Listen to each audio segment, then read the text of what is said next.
بالله من الشيطان الرجيم.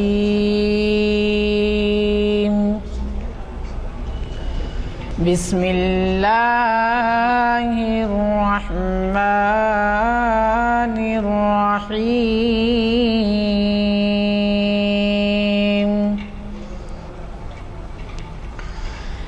إذا جاء نصر الله والفتح ورأيت الناس يدخلون في دين الله أفواجا فسبح بحمد ربك واستغفر إنه كان توابا.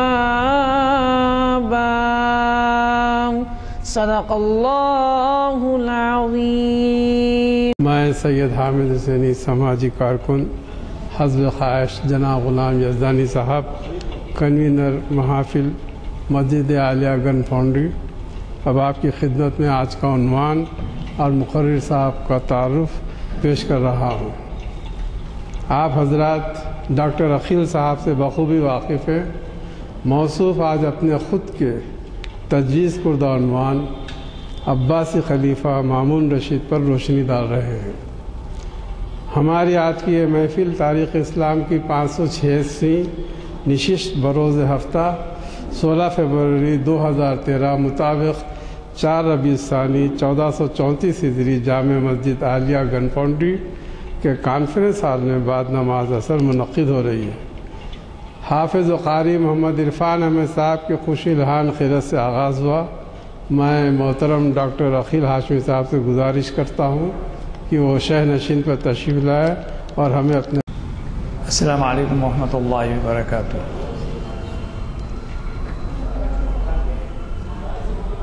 اعوذ باللہ من الشیطان الرجیم. بسم اللہ الرحمن الرحیم.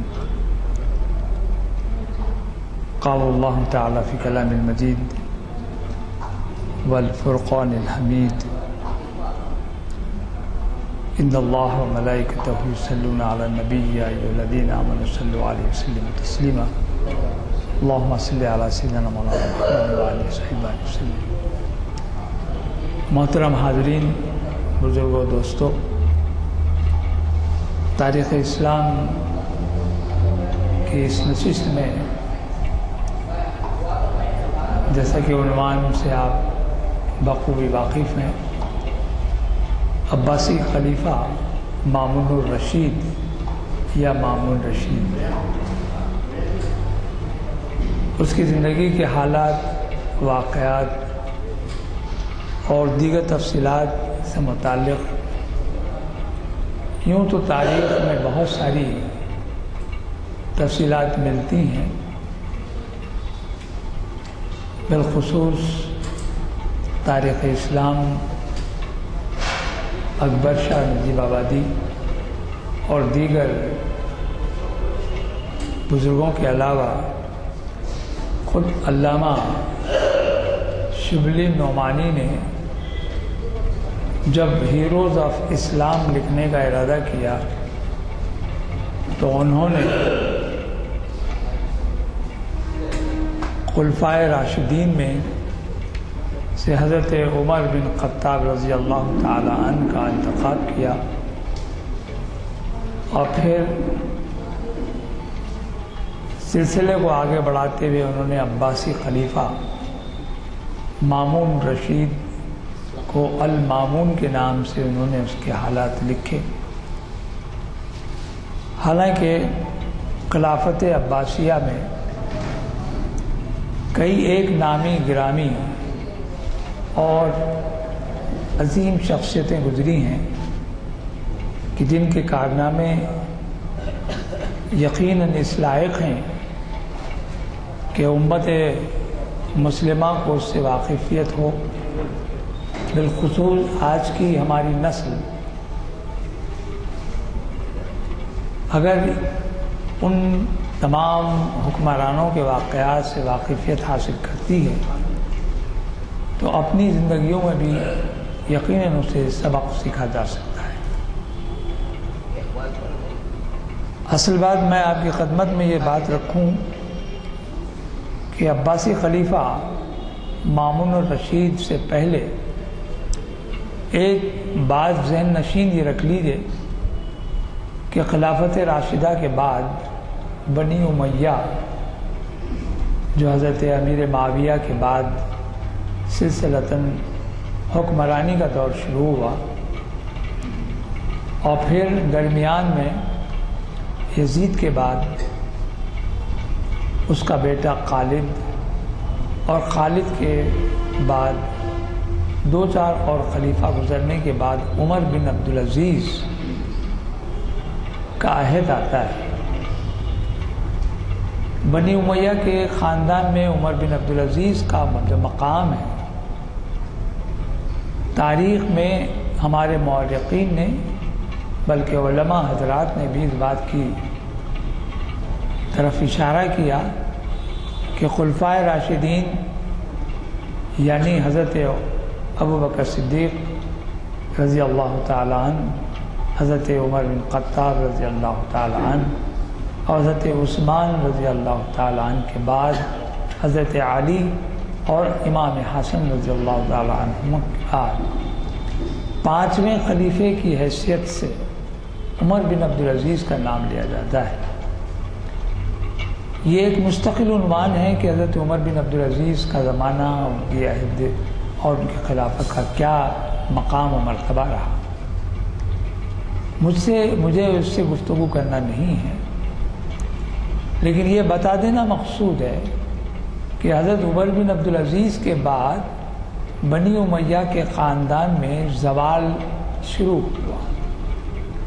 وہ کیفیات باقی نہیں رہیں جو بنی امیہ کے اس سے پہلے کے خلفاء کے پاس جو دبدبہ، جو حکمرانی کا انداز، جو سیاست، تدبر، ایک کیفیت جو ان خاندان میں تھی وہ زائل ہونے لگی،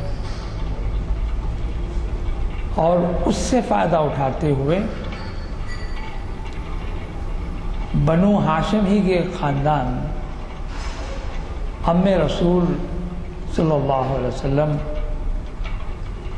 حضرت عباس جو رسول اکرم صلی اللہ علیہ وسلم کے چچا ہیں، ان کے خاندان کے افراد نے مسلسل اس بات کی کوشش کی کہ ہاشمی خاندان کو برسر اقتدار لایا جائے۔ یہیں سے یہ بات ہمارے سامنے آتی ہے کہ بنی امیہ کے بعد بنی عباس یا عباسیہ خاندان کی شروعات صفاح بن محمد جو اس خاندان کا جد اعلیٰ ہے، جو حضرت عباس کی نسل سے ہے، اس نے اس بات کی دانستہ اور شعوری کوشش کی کہ کسی طرح حکمراں طبقے پر تسلط حاصل کرتے ہوئے عباسی خاندان کی بنیاد رکھی۔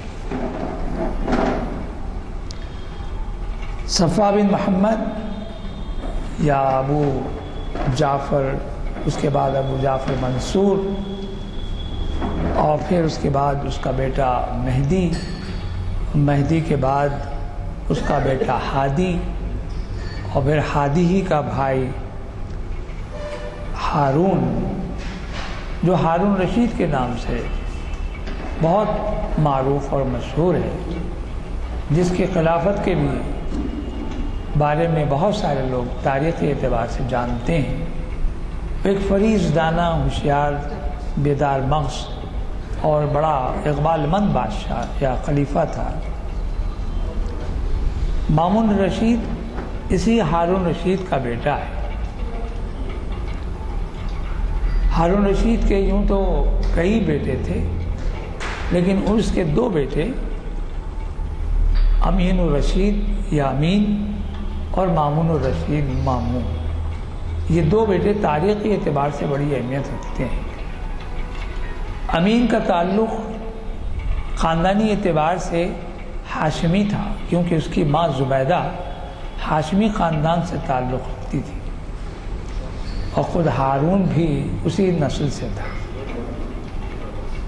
ہارون کی ہمیشہ اس بات کی کوشش رہی، بلکہ زبیدہ کی بھی یہ کوشش رہی کہ اس کے بیٹے کو برسر اقتدار لایا جائے، جبکہ مامون ہارون کی کنیز مراجل اس کا نام ہے، اس کا بیٹا تھا اور اس کے نسل ایرانی خاندان سے لگتی۔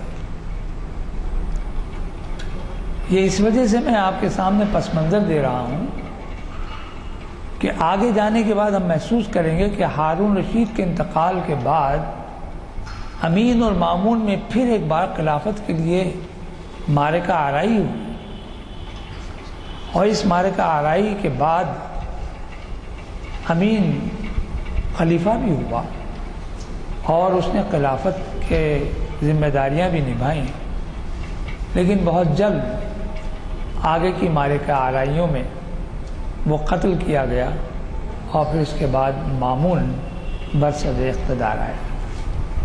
یہاں یہ بات بھی آپ کے ذہن نشین رہے کہ خلافت کے لیے یا حکومت کے لیے یا اقتدار کے حصول کے لیے شہزادوں میں، سرداروں میں اور قبائل کے جو قائد یا سردار ہوا کرتے تھے وہ ہمیشہ اس بات کی کوشاں رہتے کہ کسی نہ کسی عنوان سے اقتدار حاصل کیا جائے۔ اب اس میں قتل و خون، غارت گری کا ایک الگ ہی معاملہ ہے۔ تاریخ اگر اٹھا کر دیکھیں تو پتہ لگے گا کہ اقتدار کے لیے اپنے سگے بھائی سے بھی جنگ و جدال کرنا ان کے لیے کوئی مشکل بات نہیں تھی۔ مقصود اقتدار اور حکمرانی بھی تھی۔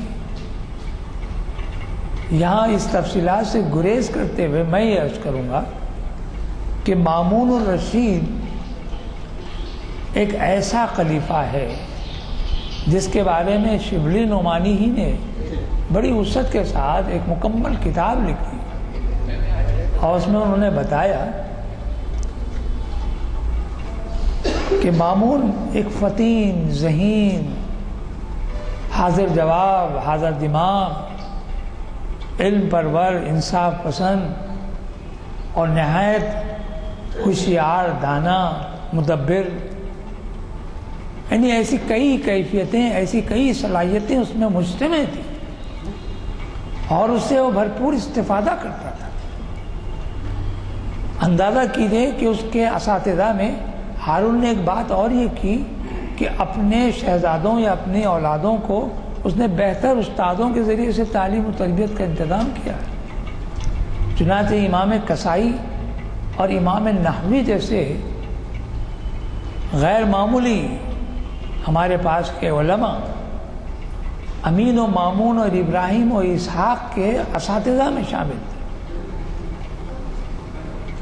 امین و مامون کے بارے میں تو مشہور ہے، آپ نے بھی شاید یہ واقعہ سنا ہوگا کہ استاد کے ادب اور قاعدے میں اور ادب اور احترام کی منزلوں کو پا لینے کی جو کوشش ہوتی ہے، شاید آج ہمارے پاس استاد اور شاگرد کا وہ تعلق ہے، وہ احترام باقی نہیں ہے جو آج سے برسوں صدیوں پہلے خلفاء کی اولادوں میں موجود تھا۔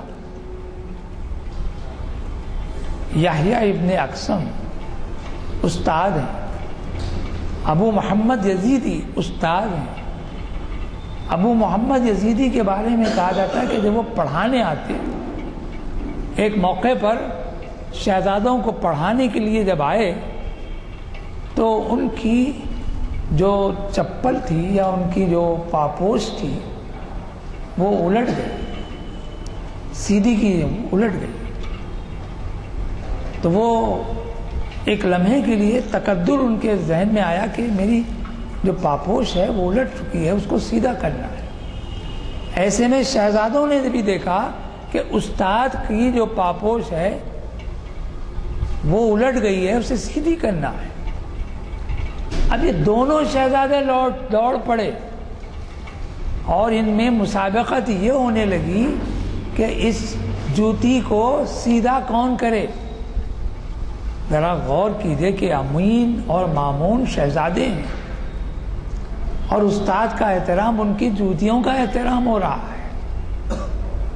یہ تربیت کا انداز ہارون نے باضابطہ اس بات کا اہتمام کیا تھا کہ اس کے پاس خاندان ہاشمی یا علوی خاندان کے بزرگوں کے ساتھ ساتھ اساتذہ کا بھی مرتبہ کیا ہے، وہ ذہن نشین کروانا چاہتا تھا شہزادوں کو۔ کیوں کہ یہ مستقبل کے خلیفہ ہونے والے ہیں۔ یہ میں نے اس لیے عرض کیا کہ یہ تربیت کا انداز، یہ جو لڑکپن کی تربیت اور یہ ان کی خدمت کا جو جذبہ پیدا کیا جا رہا ہے، وہ بھی غیر معمولی انداز سے ان شہزادوں میں پیدا ہو رہا ہے، امین میں بھی اور مامون میں بھی۔ سلسلتاً ایک بات اور یاد آ گئی، میں آگے اور بڑھاؤں گا اس مسئلے کو۔ ہارون رشید کا ایک طریقہ کار یہ تھا کہ وہ 1 سال حج کو جاتا تھا اور 1 سال جہاد میں اپنے آپ کو مصروف رکھتا تھا، خواہ وہ کسی بھی محاذ پر جنگ ہو یا لڑائی ہو یا دشمن سے مقابلہ ہو۔ وہ 1 سال اسی فکر میں اور اسی چک و دو میں اور اسی جد و جہد میں مصروف ہوتا، اور 1 سال لازماً وہ حج کے لیے اپنے اہل و عیال کے ساتھ، کبھی اپنے شہزادوں کے ساتھ، کبھی اپنے عمائدین کے ساتھ، کبھی عمراء کے ساتھ یہ حج کے لیے جاتا۔ ایک موقع پر حج کے لیے ہارون رشید گیا ہوا ہے، مکہ پہنچنے کے بعد وہ مدینہ کو آیا۔ اس کا طریقہ کار یہ تھا کہ وہ جب کبھی مکہ پہنچتا تو وہاں کے جو عالی نسب خاندان ہوتے تھے ان کی دعوت کرتا، وہاں کے علماء کی قدر افزائی کرتا، انہیں انعام و اکرام سے نوازتا، غرباء میں انعام اور تحفے تحائف تقسیم کرتا، علماء سے استفادہ کرنے کا پورا موقع حاصل کرتا۔ ایک موقع ایسی ہوا مدینے میں، اس نے تمام علماء کی دعوت کی تو پتہ لگا کہ اس میں ایک بزرگ جن کا نام عبداللہ ابن ادریس ہے وہ تشریف نہیں لائے۔ تو اس نے پوچھا کہ آخر معاملہ کیا ہے، دریافت کریں۔ تو معلوم ہوا کہ ان کی طبیعت کسی قدر ناساز ہے اور وہ اس قابل نہیں کہ وہ محفل میں آ سکیں۔ تو اس نے احتراماً اپنے دونوں شہزادوں کو ان کی خدمت میں بھیجا کہ ان کی مزاج پرسی کریں اور ان کا سلام اور تحفے تحائف کی خدمت میں پیش کریں۔ حضرت عبداللہ ابن ادریس کے پاس جب یہ پہنچے امین و مامون، وہ حضرت بہت خوش ہوئے اور ان کی تواضع کی اور خلیفہ کا بھی شکریہ ادا کیا، لیکن دوران گفتگو انہوں نے کہا کہ میاں حدیث اور حدیث رسول کا کیا مقام و مرتبہ ہے، اس پر گفتگو کرتے کرتے انہوں نے کوئی 100 احادیث سنا دی، اور ان شہزادوں کا عالم یہ ہے کہ نہایت ادب و قاعدے کے ساتھ ان کے روبرو بیٹھے، کوئی پہلو نہیں بدلا، کوئی بے چینی کا اظہار نہیں کیا، کوئی عجلت کا تکلف کا اور جلدی یا پہنچنے کا یا ان سے اجازت لینے کی بھی کوشش نہیں کی۔ 100 حدیث ہونے کے بعد انہوں نے پھر گفتگو کرتے ہوئے کہا کہ میاں سنو، آپ شہزادے ہو، مستقبل کے خلیفہ بھی ہو سکتے ہیں، یہ یاد رکھو کہ رسول اکرم صلی اللہ علیہ وسلم نے جو احادیث بیان کی ہیں وہ آپ کے اقوال بھی ہیں، آپ کے اعمال بھی ہیں، اور اس کی پابندی اور اس کا لحاظ کرنا ہم مسلمانوں پر فرض ہوتا ہے۔ تو شہزادوں نے خاص طور پہ مامون نے کہا کہ بجا فرمایا، تو انہوں نے کہا کہ کچھ یاد بھی ہے کہ میں نے کیا حدیث بیان کی ہے۔ اب مامون کی فراست اور اس کی حافظی کی آپ داد دیجئے۔ اس نے نہایت ادب کے ساتھ حضرت عبداللہ ابن ادریس سے فرمایا، کہا کہ حضرت آپ نے جو کچھ ارشاد فرمایا اس سر آنکھوں پر رسول اللہ صلی اللہ علیہ وسلم کی احادیث مبارکہ ہیں، اگر اجازت ہو تو میں کچھ عرض کروں۔ تو حضرت ابن ادریس نے کہا کہ چلیے سن لیتے ہیں کہ شہزادہ کیا کہنا چاہتا ہے۔ اس نے کہا کہ اگر آپ اجازت دیں تو وہ احادیث کو میں دہرا دوں. تو انہوں نے کہا کہ ہاں. تو تاریخ یہ بتاتی ہے کہ مامون نے پوری 100 احادیث اسی ترتیب سے عبداللہ ابن ادریس کے سامنے سنا دی. حافظے کا عالم دیکھیے، کچھ لمحے پہلے احادیث بیان کیے گئے اور ان احادیث کا تواتر کے ساتھ، تسلسل کے ساتھ اس کا اعادہ اور اس کو دہرانا. مامون کی فراست. یہی نہیں، آپ کو اندازہ ہونا چاہیے کہ مامون حافظ قرآن بھی تھا. حافظ قرآن ہمارے پاس بھی بہت سارے حافظ ہیں اور اللہ کی نعمت ہے یہ. لیکن حافظوں میں ایک کیفیت بھی ہوتی ہے کہ وہ رمضان کے مہینے میں زیادہ قرآن سناتے ہیں. مامون کا بھی معمول تھا کہ وہ رمضان اب جب آتا تو متعدد قرآن ختم کرتا اپنے طور پر. مسجد کو جاتا، نمازوں میں بھی قرآن سنتا. اور تو اور اس کا عالم یہ ہوتا کہ جتنے حفاظ کرام ہوتے ان کی غیر معمولی دعوت کرتا رمضان کے آخر. یہ خلیفہ ہے، آنے والے خلیفہ ہونے والے. ہارون تو گزر گیا، لیکن جب خلیفہ بنایا گیا امین کے ساتھ، جب اس کی معرکہ آرائی ہوئی، 2 سال کے بعد امین کا انتقال ہوا، قتل کر دیا گیا.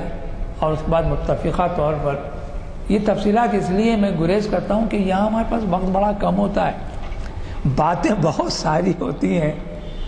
محترم ہمارے یوسف اعظمی صاحب تشریف فرما ہیں، خوب اندازہ ہے حضرت کو کہ بہت ساری باتیں ہمارے ذہن میں یہ آتی ہیں کہ ہم چاہتے ہیں کہ ہمارے سمجھے طالب علم، میں تو اپنے آپ کو طالب علم تصور کرتا ہوں، یہ استاد ہیں، تو آپ کو معلوم ہے کہ ہماری گفتگو کا محاصل یہ ہونا چاہیے کہ ہم آپ کے ذہنوں میں وہ تمام باتیں ڈال دیں جس سے کہ ایک طرح کی روشنی آپ لوگ حاصل کریں اور تاریخ کے ان سنہری اوراق کا اعادہ بھی ہو جائے اور ہماری زندگیوں میں بھی اس سے سبق آموزی کا بھی ایک مرحلہ طے ہو جائے. تو یہاں یہ بات میں عرض کروں کہ شہزادہ مامون سے جب خلیفہ مامون ہو گیا تو جہاں وہ حافظ قرآن ہے، وہ علم دوست ہے، انصاف پرور ہے، جی معاملت اور سیاسی تدبر رکھتا ہے. آپ کو یہ اندازہ ہونا چاہیے کہ انصاف، عدل و انصاف کا معاملہ بھی بڑا نازک ہوتا ہے. بالخصوص بادشاہوں کے بارے میں یہ کہا جاتا ہے کہ وہ امیر امراء کی بھی پشت پناہی کرتے ہیں، چہ جائے کہ شہزادے اور اپنے خاندان کے لوگوں کے بارے میں تو کچھ سوچنا ہی نہیں ہے. لیکن مامون کا ایک عجیب معاملہ تھا. اس نے ایک عجیب واقعہ ہے، یہ آپ سنیں گے تو آپ کو حیرت ہوگی کہ بادشاہ مامون خلیفہ نے اپنے شہزادے کو عدالت کے کٹہرے میں کھڑا کر دیا. پاداش کیا تھی، جرم کیا تھا؟ کچھ نہیں، ایک معمولی سی بات، لیکن اخلاق سوز حرکت تھی. وہ بھی شہزادے کے ہاتھوں، شہزادے کے ذریعے سے ہوئی. ہاتھی پر سوار شہزادہ عباس ان چھوٹے چھوٹے مکانوں کے درمیان سے گزر رہا ہے.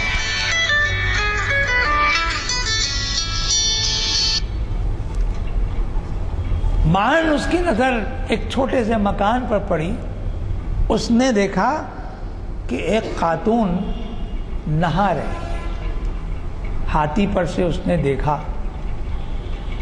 اسی لمحے اس خاتون نے بھی نظر جو اونچی کی تو ہاتھی پر سوار شہزادہ نظر آیا. وہ شرم و حیا سے گڑ گئی. فوری اس نے اپنے آپ کو چھپا لیا.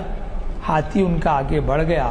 لیکن یہ ایک نظر عفت مآب اور عصمت مآب خواتین کے لیے بہت بڑی ہے. شہزادے نے محسوس کیا کہ بڑی خوبصورت عورت ہے، یہ اخلاق سوز حرکت ہے. لیکن دل کے ہاتھوں مجبور ہو گیا.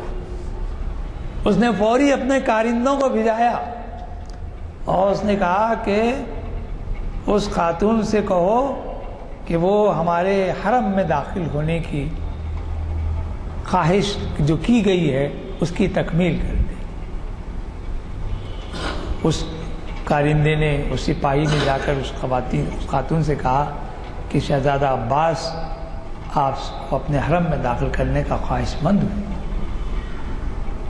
بڑی حمیت اور غیرت مند خاتون تھی، اور اس نے بہت ہی شرم کے ساتھ کہا کہ اپنے شہزادے سے کہو کہ یہ ایک بیوہ ہے جس کے 2 بچے بھی ہیں، وہ اپنی کفالت میں لے کر اس کے ساتھ کوئی احسان نہ کرے بلکہ اس کو اپنے حال پر چھوڑ دے۔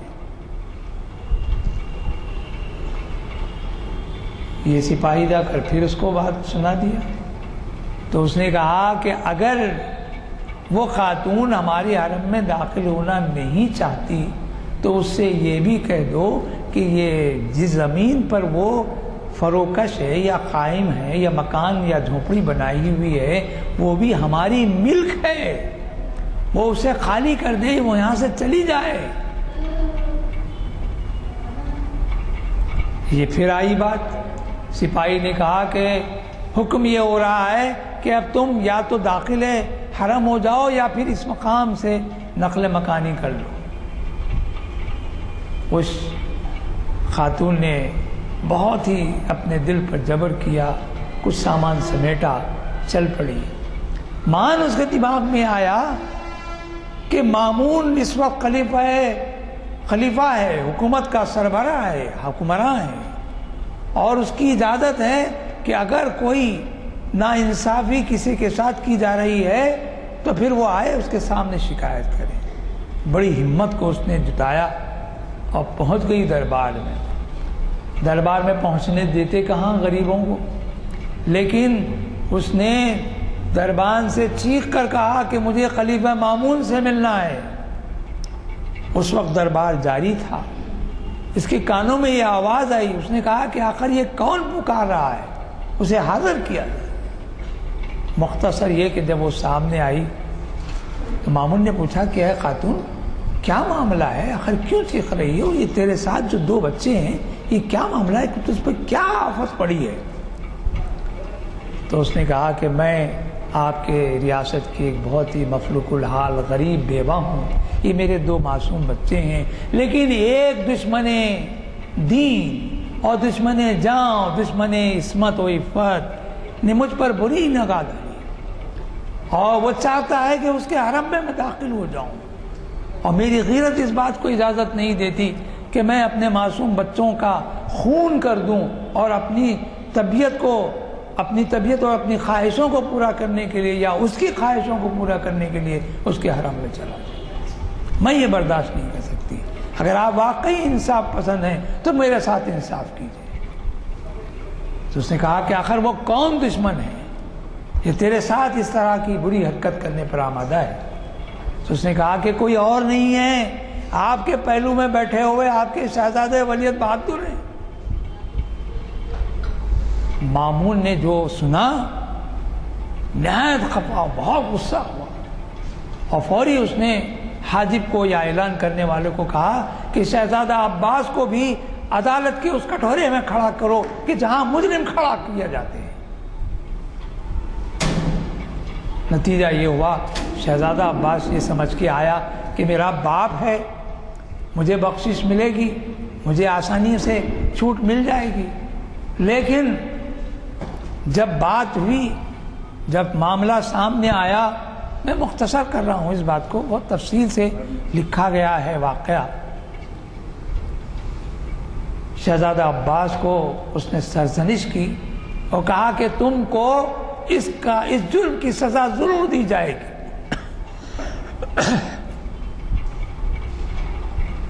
لیکن اس خاتون نے جب دیکھا کہ بادشاہ کا انصاف اپنی پوری کیفیت کے ساتھ،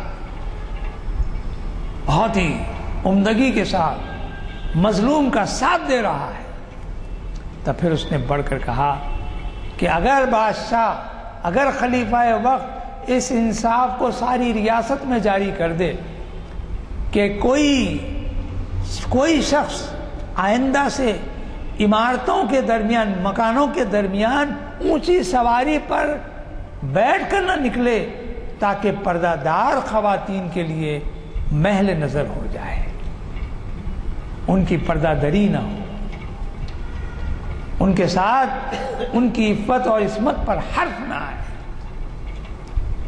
تو اس نے کہا کہ ایسا ہی ہوگا۔ اور پھر اس نے کہا کہ شہزادہ عباس، جو میں ان کے چہرے پر خجالت دیکھ رہی ہوں، جو شرمندگی میں محسوس کر رہی ہوں، میں سمجھتی ہوں کہ وہ میرے بھائی ہیں، ان کے لیے یہ سرزنش کافی ہے، اور یہ اگر نادم ہیں تو میں آج ان کو معاف کرتی ہوں، اور یہ میرے بھائی ہوں گے۔ تاریخ اس بات کی گواہ ہے کہ سارا دربار سہما ہوا تھا کہ آخر مامون کی زبان سے ایسی کون سی سزا اس کے حق میں نکلنے والی ہے، اور کیا اس کو سزا ملنے والی ہے، اور اس خاتون کے ساتھ کیا انصاف ہونے والا ہے۔ تو بادشاہ نے خود اس خاتون کا شکریہ ادا کرتے ہوئے کہا کہ اے نیک بخت خاتون، تو نے آج نہ صرف خلیفہ مامون کو اپنا اسیر بنا لیا، اپنا غلام بنا لیا، بلکہ ایک تاریخی حقیقت کو ظاہر کر دیا کہ بد نظری ہمارے پاس کسی طریقے سے بھی جائز نہیں ہو سکتی۔ یہ مامون اصل کیا ہے؟ یہ تربیت کا نتیجہ ہے، وہ تربیت جو ہارون نے اساتذہ کے ذریعے سے اپنے بچوں کو دلوایا تھا۔ مامون کے بارے میں اگر یہ کہوں، ایک عجیب و غریب معاملہ بھی ہوا مامون کے ساتھ۔ جب وہ تخت پر بیٹھا تو اس نے محسوس کیا کہ ہارون کی حکومت کی وجہ سے ہر طرف امن و امان تو پھیلا ہوا ہے، لیکن جنگ و جدال بھی چل رہے ہیں۔ ایسے میں علمی ادبی اگر کارنامے انجام دیے جائیں تو کیسا ہو؟ اس کو مناظرے کا بھی بڑا شوق تھا۔ مناظرہ کیا ہے؟ کسی ایک نقطے پر، کسی ایک بحث پر، ایک مسئلے پر فریقین جو ہوتے ہیں آپس میں بحث کرتے ہیں، مباحثہ کرتے ہیں، اور ایک حکم ہوتا ہے، اس حکم کے ذریعے سے فیصلہ ہوتا ہے کہ یہ صحیح اور یہ غلط، یہ قابل عمل اور یہ قابل رد، قبول اور رد۔ یہ دونوں کیفیتوں کے درمیان یہ جو بحث و مباحث ہوتے ہیں، اسی کو مناظرے کی کیفیت۔ اس میں مناظرے سے بڑھتے بڑھتے مباہلے کی بھی منزل آ جاتی ہے، اور رسول اکرم صلی اللہ علیہ وسلم نے بھی مباہلہ فرمایا تھا۔ میں نے کسی موقع سے آپ کی خدمت میں شاید عرض کیا ہوگا کہ نجران کے یہودی جب آئے تھے تو رسول اکرم صلی اللہ علیہ وسلم سے مناظرہ کیا تھا، اور یہ کہا تھا کہ عیسائیت مسلمہ ہے، اور حضرت عیسیٰ علیہ السلام خدا کے بیٹے ہیں اور ہمارے پیغمبر ہیں، اور ان کے بعد کوئی اور نبی اور رسول کی آنا ہمارے لیے قابل قبول نہیں ہے۔ مگر رسول اکرم صلی اللہ علیہ وسلم نے قرآن کی روشنی میں اپنی رسالت، اپنی نبوت کا اظہار فرمایا، اور کافی گفتگو ہوئی۔ آخر کار یہ مسئلہ ٹک گیا مناظرے کے بعد کہ اچھا اگر آپ سچ ہیں تو کل مباہلہ ہوگا۔ مباہلہ کیا ہے؟ کہ ہم اس پہاڑ کی چوٹی سے اپنے آپ کو نیچے گرا دیں گے، ہم اپنے تمام حوارین کو، ہمارے اپنے ساتھیوں کو لے آئیں گے، آپ اپنے ساتھیوں کو لے آئیے۔ رسول اکرم صلی اللہ علیہ وسلم نے اس بات کو قبول کر لیا، اور قرآن میں آیت تطہیر، اہل بیت اطہار کے سلسلے میں جو آیتیں اتری ہیں اس کا اظہار ہوتا ہے۔ آیت مباہلہ بھی تو آئی ہے۔ رسول اکرم صلی اللہ علیہ وسلم نے اہل بیت اطہار کو اپنے ساتھ لیا۔ تاریخ گواہ ہے یہ مباہلے کا منظر کہ ایک طرف حضرت علی اور دوسرے طرف حضرت بی بی فاطمہ الزہرا ہے۔ حضرت علی کے ایک ہاتھ میں حضرت امام حسن کا ہاتھ ہے، اور حضرت حسین رسول اکرم صلی اللہ علیہ وسلم کے آغوش میں ہیں، اور یہ کل اہل بیت ہیں کہ مباہلے کے لیے جا رہے ہیں۔ نجران کے یہودیوں میں ایک بہت ہی قابل اور دانا ہوشیار سمجھدار بھی ایک عالم تھا. اس نے دور سے دیکھ لیا، خود وہ لوگ بھی آ رہے تھے پہاڑ کی طرف. اس نے کہا دیکھو یہ ہستیاں جو آ رہی ہیں یہ کون ہیں؟ اگر یہ ہستی، یہ تمام ہستیاں مباہلے کے لیے آ جائیں تو خدا کی قسم اس نے کہا کہ دنیا تباہ و برباد ہو جائے گی ان کے اگر ہاتھ دعا کے لیے اٹھ جائیں.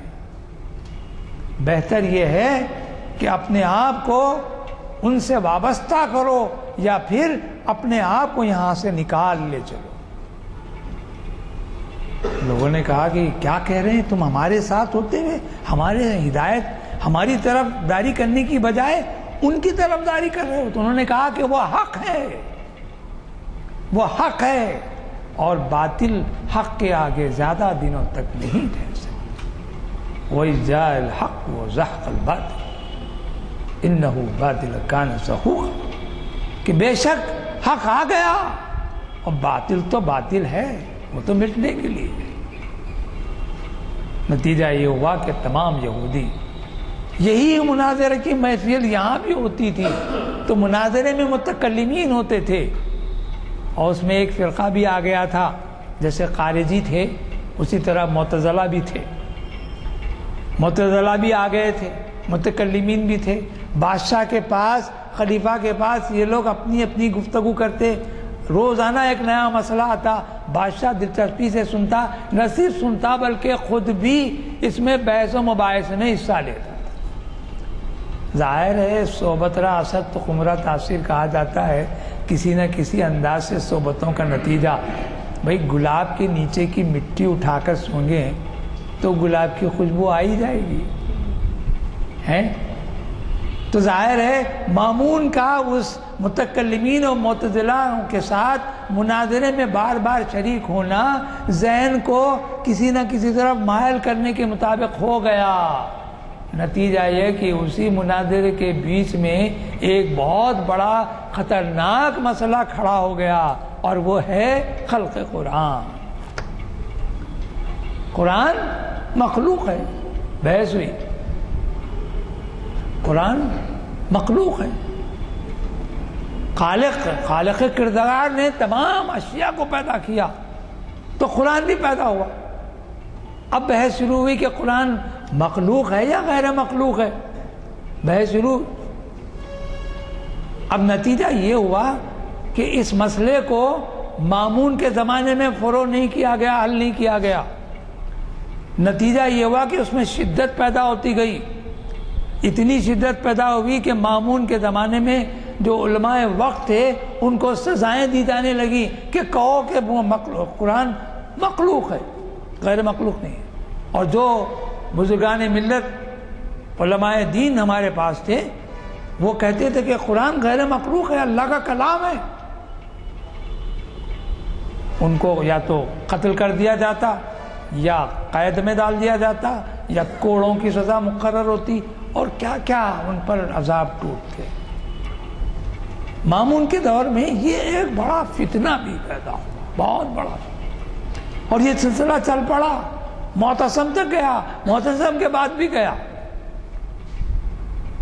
معتمد باللہ کے زمانے میں شاید تیسرے یا چوتھے خلیفہ مامون کے تیسرے کے بعد تیسرے خلیفہ کے زمانے میں، شاید معتمد باللہ کے زمانے میں یہ مسئلہ کسی حد تک ختم ہو گیا، اور جو شدت تھی وہ برقرار نہیں رہی، اور آخر کار لوگ اس کو بھول گئے. کیونکہ ثابت ہے کہ اللہ کا کلام ہے، مخلوق کیسے ہو سکتا ہے. یہ الگ بات ہے، کسی موقع سے یہ گفتگو کا محل نہیں ہے، ورنہ پھر مسئلہ ہو جاتا کہ عقیل اعظمی صاحب یہ کیا مسئلہ چل رہے ہیں. مامون کی زندگی میں یہ ایسے واقعات بھی ہوئے ہیں.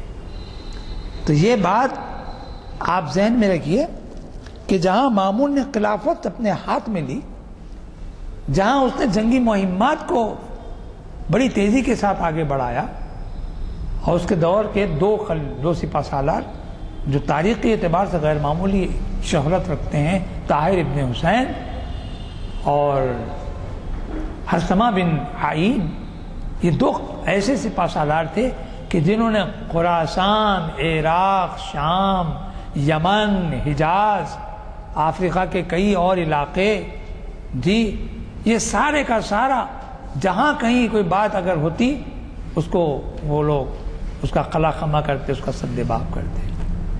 تو میں بات کر رہا تھا علمی ادبی مناظرے کی، تو مامون کو اتنی دلچسپی تھی علمی مباحث سے، مناظرے سے، علم دوستی سے، تو اس نے باضابطہ جو دارالترجمہ ہارون نے قائم کیا تھا اس کو اس نے وسعت دی۔ حد یہ ہے کہ اس نے قیصر روم کو یہ خط لکھا اور خواہش کی کہ ارسطو کے فلسفے سے متعلق جتنی کتابیں ہیں وہ سب کی سب میرے پاس بھیج دو تاکہ میں اس کا عربی میں ترجمہ کرا دوں۔ چلیے، مامون حضرت شبلی نعمانی نے لکھا کہ 5 اونٹ بردار، 5 اونٹ کتابوں، فلسفوں کی کتابوں کو لیے مامون کے پاس بغداد میں آئے۔ قیصر روم نے پوچھا اپنے پادریوں سے، یا لارڈ پادری جو مذہبی ان کے رہنما تھے، کہ یہ فلسفے کی کتابیں ہمارے پاس بڑی اہم ہیں۔ ان پادریوں نے بڑی اچھی بات کہی، انہوں نے کہا کہ اس کو آپ بھیج دیجئے، اس لیے بھیجئے کہ مسلمان فلسفے میں الجھ کے رہ جائیں اور ان کو دین کے کاموں کی طرف رغبت نہ ہو اور ہم ان پر تسلط حاصل کر لیں۔ رہ گیا فلسفہ غزالی نہ رہی، رہ گئی رسم ازاں روح بلالی نہ۔ اقبال کو بھی کبھی کبھی پڑھیے، بڑا مزہ آتا ہے۔ یہ بات آپ کو بتاؤں میں کہ 5 اونٹ چلے آ رہے ہیں ایسا فلسفی کی کتابیں لیے ہوئے، اور پھر ایک اعلان مامون کی طرف سے یہ ہوا کہ جو عیسائی، جو یہودی اور جو دیگر مذاہب کے لوگ ہیں اگر اپنے مذہب کی اہم کتابوں کو میرے پاس لے آئیں تو میں ان کو انعام و اکرام دوں گا تاکہ میں اس کا عربی میں ترجمہ کراؤں۔ اور چنانچہ اس عربی میں ترجمہ کرانے کے لیے اسحاق ابن کندی جو مشہور ہمارے پاس کے استاد رہے ہیں ان کو دارالترجمہ کا محتمم بنا دیا اور تاکید کیا کہ ان کے تراجم آپ کی نگرانی میں ہوئے۔ اور تو اور ہندوستان بھی پیچھے نہیں رہا۔ ہندوستان کے راجہ مہاراجے، سندھ کے راجہ نے اپنے پاس کی کچھ قابل پنڈتوں کو بھجوا کے اس نے کہا کہ دیکھو یہاں ترجمے میں کام ہو رہا ہے تو سنسکرت کی کتابیں بھی یہاں بغداد کو پہنچی ہیں، اس کا ترجمہ عربی میں ہوا۔ اور تو اور مامون کے زمانے کی علمی ترقیات کا ایک باب پڑھ لیجیے المامون میں، یہاں تک کہا گیا کہ ابو موسیٰ خوارزمی جو جبر المقابلہ، جو اعلیٰ جبرہ جسے کہتے ہیں ہمارے پاس، اس کو کتاب لکھی گئی، اس نے کتاب لکھی اور ایسی کتاب لکھی کہ آج تک یورپ اس کے لیے احسان مند ہے، آج تک اس کا جواب نہیں، اس کا لاسانی ہے وہ کتاب۔ اسی بنیاد پر، اسی تحقیق کی بنیاد پر آسمانوں پر اڑایا جا رہا ہے لوگوں کو۔ کون ہے وہ؟ خوارزمی، ابو موسیٰ خوارزمی، یہ اسی کی دین ہے۔ تو معلوم ہوا کہ مامون کا دور عام دور سے بہت مختلف ہے، اور یہ دور اس لیے مختلف ہے کہ اس نے ایسے ایسے کارنامے انجام دیے جو تاریخ ساز ہیں۔ اچھا، ایک کتاب جب ترجمہ ہوتی مترجم کو کیا قیمت، کیا خدمت کی جاتی اس کی، تو آپ کو سن کے حیرت ہوگی، جتنی کتاب وزنی ہوتی اس کے برابر سونا دے دیا جاتا تھا، اور کتاب کی قدر و قیمت کو کبھی بڑھانے کے لیے سونا دیا جاتا، اور اگر وہ کتاب کسی درجے سے کم درجے کی ہوتی تو چاندی سے دی جاتی۔ اور تو اور عجیب بات یہ ہے کہ مامون کے زمانے میں مدعیان نبوت بھی اٹھ کھڑے ہوئے، انہوں نے کہا کہ کیا بات ہے یہ؟ اصل کیا ہے، مامون سے کسی نے پوچھ لیا کہ آپ اتنی داد و دہش جو سخاوت کر رہے ہیں، آخر اس کا مسئلہ کیا ہے؟ تو اس نے ہنستے ہوئے مسکراتے ہوئے کہا کہ مجھے بخشش دیتے ہوئے انعامات دیتے ہوئے بڑا لطف آتا ہے، اور تو اور معاف کرنے میں مجھے جو لطف آتا ہے اور کسی بات میں نہیں آتا۔ تو مدعیان نبوت نے کہا کہ چلو معاف کرنے کا مسئلہ ہے، ایک باتیں سن لیجیے مزے کی ہیں۔ ایک مدعی نبوت جھوٹا آیا، آ کے کہا کہ میں نبی آخر الزماں ہوں۔ اچھا، تو اس نے کہا کہ کچھ معجزے تو بتائیے، آخر ہر نبی ہر رسول کے ساتھ معجزہ، آپ کے ساتھ کیا معجزہ ہے؟ تو اس نے کہا کہ میں کنکروں کو پانی میں گھلا دیتا ہوں۔ اچھا، کہا ٹھیک ہے گھلائیے، کنکر لائے جائیں۔ تو اس نے کہا کہ کنکر میرے رہیں گے، آپ کے نہیں۔ اس نے کہا یہ کیا بات ہوئی؟ تو بولے جناب یہ تو نہیں، فرعون کے پاس جب موسیٰ گئے تھے تو انہوں نے لکڑی جب ڈالی تو وہ سانپ ہو گیا تھا، تو فرعون نے کہا کہ لکڑی میری ہونی چاہیے، ایسا تو نہیں کہا تھا، موسیٰ کے ہاتھ میں انہی کا عصا تھا۔ تو اس نے مسکرا کے کہا کہ اچھا تم انعام کی غرض سے آئے ہو، تمہارا انعام یہ ہے کہ جتنی کنکریاں تم پانی میں گھلاؤ گے اتنا ہی تم کو سونا دے دیا جائے گا۔ ایک طریقہ ہوتا ہے۔ ایک اور مدعی نبوت آیا جھوٹا، اس نے کہا کہ میرے ساتھ ایک معجزہ ہے۔ کیا ہے؟ تو بولے آپ جو کہیں میں آپ کے سامنے پیش کر دوں۔ مامون نے مسکراتے کہا کہ اچھا خربوزہ پیش کیجیے۔ تو مدعی نبوت نے کہا مجھے 6 مہینے کا عرصہ بھی چاہیے۔ اس نے کہا کہ 6 مہینے کا عرصہ؟ تو بولے ہاں، اس لیے کہ اب میں جاؤں گا، اس کے بیج بوؤں گا، اور اس کے بعد جب خربوزہ تیار ہوگا اب جب آپ کے سامنے، ارے بھائی معجزہ کیا ہوگا؟ تو میں نے تو ایسے ہی کہا ہے کہ معجزہ آپ جو چاہیں، تو مجھے کیا ہونا تھا کہ آپ خربوزہ پوچھیں گے؟ بہرحال اس طرح کے جھوٹے نبوت کے دعوے دار چلے آتے تھے، انعام کی خاطر سے چلے آتے تھے۔ یہ بھی اس کے دور کا ایک عجیب واقعہ ہے کہ داد و دہیش کا جب معاملہ ہوا تو ہر طرح کی خوش نویسی کا معاملہ یہ ہوا کہ اس نے کتاب لکھوا دی۔ اور آپ کو سن کے یہ بھی بات ہوگی کہ داد و دہیش کا ایک منظر یہ بھی پیش کر دیتا ہوں، دیکھیے۔ مامون رشید کی شادی میں بڑا اہتمام، بغیر شہزادی کی شادی تھی، تو اس نے اپنے باپ سے کہا کہ میں ایک آپ سے خواہش کرتا ہوں، اور اس خواہش کی تکمیل میں آپ کوئی مجھ پر اعتراض نہ کریں۔ اس نے کہا کہ کہاں کیا بات ہے؟ تو بولے میں کچھ جائیداد اور انعامات دینا چاہتا ہوں اپنی طرف سے، دولہے کی طرف سے۔ بولے ٹھیک۔ تو اس نے اپنی شادی میں کاغذ کے پرزوں کو گولیاں بنا کر پھینکوا دیا، اور یہ کہا کہ جس کسی کو یہ گولی ملے اور اس پر جو کچھ بھی لکھا ہوگا وہ انعام کے طور پہ دیا جائے گا۔ اب آپ بولیں گے کیا لکھا گیا تھا اس میں؟ تو ہر پرزے پر کہیں کی جائیداد، کہیں کا مکان، کہیں کا باغ، کہیں کی زمین، کہیں کی، تو عالم یہ ہوا کہ جن لوگوں کو وہ پرزے ملے وہ لوگ نہال ہو گئے۔ شادی کا تحفہ ہے شہزادی کی طرف سے۔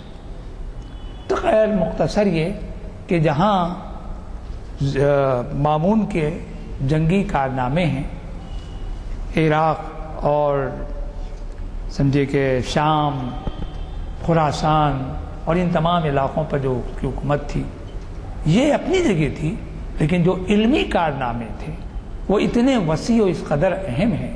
اس کے لیے بالخصوص اگر آپ کو موقع ہو تو یقیناً آپ شبلی نعمانی کی کتاب المامون ضرور پڑھیں، تاکہ معلوم ہو کہ ہمارے پاس جو خلفاء تھے وہ صرف داد و دہیش ہی نہیں کرتے تھے، مدبر بھی تھے، سیاست داں بھی تھے، اور غیر معمولی رحم دل بھی تھے، انصاف پسند بھی تھے۔ آپ کو ایک بات اور آخری، کیونکہ وقت نہیں ہے اس لیے میں عرض کرتا ہوں کہ مامون اس قدر رقیق القلب بھی تھا کہ جب کبھی کوئی حافظ قرآن کو خوش الہانی سے پڑھتا تو آپ دیدہ ہوتا، رونے لگتا۔ چنانچہ یہ کہا جاتا ہے کہ جس وقت وہ بیمار پڑا ایک مقام ہے رقہ، اس مقام پر بیمار ہوا تو اس نے اپنے تمام اراکین سلطنت کو بلا کر اس نے ہدایت دی اور کہا کہ میرے پاس کچھ رقم ہے جو میرے کفن دفن کے لیے مخصوص ہے، اس کا اہتمام اسی رقم سے کرنا، اور میرے مرنے کے بعد چیخنا چلانا رونا ہائے وائے کی ضرورت نہیں ہے۔ کیوں؟ پھر اس نے قرآن کی آیات کی تلاوت کرتے کرتے یہ جملہ خاص طور پر اس نے کہا جو میں آپ کی خدمت میں پیش کرتا ہوں۔ اس نے کہا کہ اے وہ جس کی سلطنت لازوال ہے، جو کبھی زائل ہونے والی نہیں ہے، اس پر رحم کر کہ جس کی سلطنت زائل ہو رہی ہے اور جس کا آخری وقت قریب ہے۔ یہ کہتے کہتے وہ جاں بحق ہو گیا۔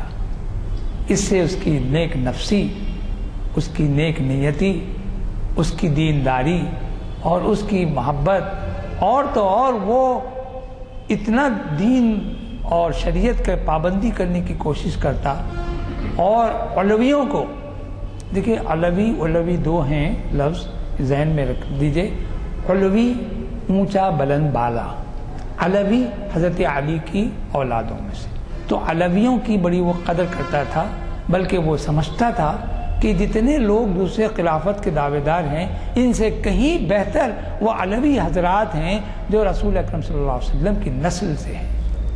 چنانچہ اس نے حضرت علی رضا ابن موسیٰ کاظم، امام موسیٰ کاظم کو اپنا خلیفہ بھی، اپنا ولیعہد بھی نامزد کیا، لیکن حالات نے ان کو ولیعہدی کے خلیفہ بنانے کے موقف میں نہیں لا سکے۔